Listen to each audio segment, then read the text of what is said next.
I think for me, the thing that I kind of had to wrap my brain around the most was I grew up an only child. I have a half sister, but she is 20 years younger than me. So, you know, being a sibling, that's like something that I don't know what that is, and especially being a part of such a big family and that family dynamic, that was kind of something that intimidated me from the beginning, especially, like you asked, having to immediately have a relationship with, you know, 6 complete strangers that I've never met before. So that was kind of the thing that, you know, I don't really know how you research, Google how to be a sibling, but I think, you know, that was kind of, I have really close friends, and so I kind of investigated the really close friendships that I have in my life, because, you know, some of my really close girlfriends are my sisters, and so I kind of tried to bring as much of that, you know, into Allison as much as possible. But also, you know, Allison is a mom, and that was another thing that I kind of had to wrap my brain around a little bit.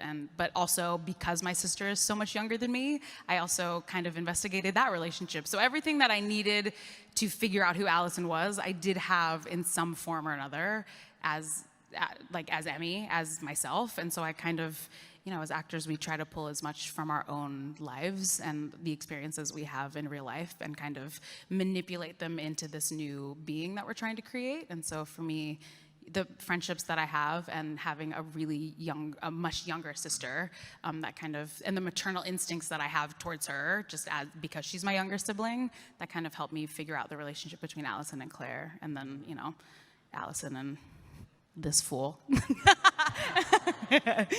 And what about Klaus? Did you do a lot of research, or? Yeah, you know, karaoke night, that was research. Yeah. I did a few things. I did a lot of kind of automatic writing in the character, which I'd never really done before, which was interesting. A lot of it kept going back to childhood and going back to childhood. What else did I do? Let me think. I don't know, I went out and took loads of Class A drugs. No, I didn't. I did this other thing actually as well, which was like I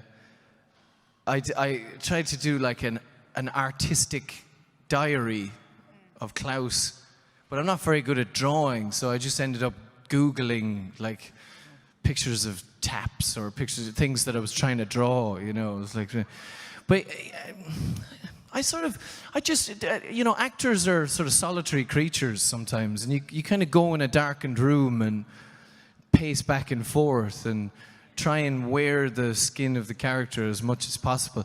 Like I'd go into shops as Klaus, you know, for a while. And, was you really? Yeah. In London, and just be him on the street and to strangers and stuff, you know. And so how'd it go? Yeah, fine. I mean, you know, I did this in London where, I mean, you could be, you could have 3 heads and people would barely look at you, you know, because they're so city. So I think it was just time and writing down as many of the unpacking thoughts as Klaus, you know. You kind of have to, you have to build a past, a present, and a future, and all of that informs the performance, you know, and it really does. It really, really does. And I heard Daniel Day-Lewis say a nice thing. He said, it's not a character, it's a human being. It's a 360 human being, and you have to treat them like that and give them everything that a person has, you know, a life, you know. And so the more you give them, the more of that nuance shows up on screen. So I just sort of did as much of that as possible, really. Yeah. So my question for you is, one thing that you haven't done is a Netflix spin-off. Are you open to Klaus? Yeah, why not? Yeah, absolutely.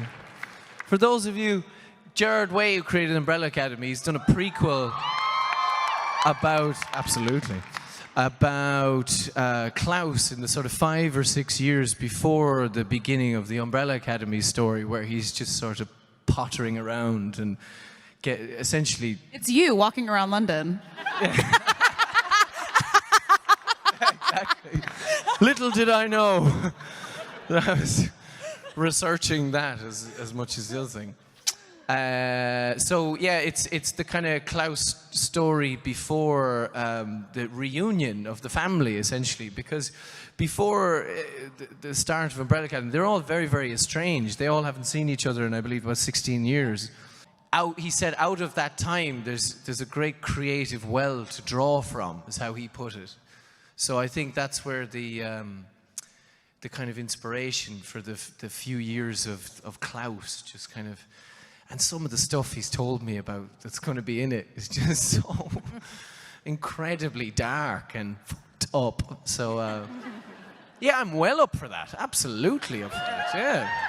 So who do you personally, like, relate to the most, and who touches you the most? I think there's a little bit of all of them that I understand. You know, I think like Luther has this.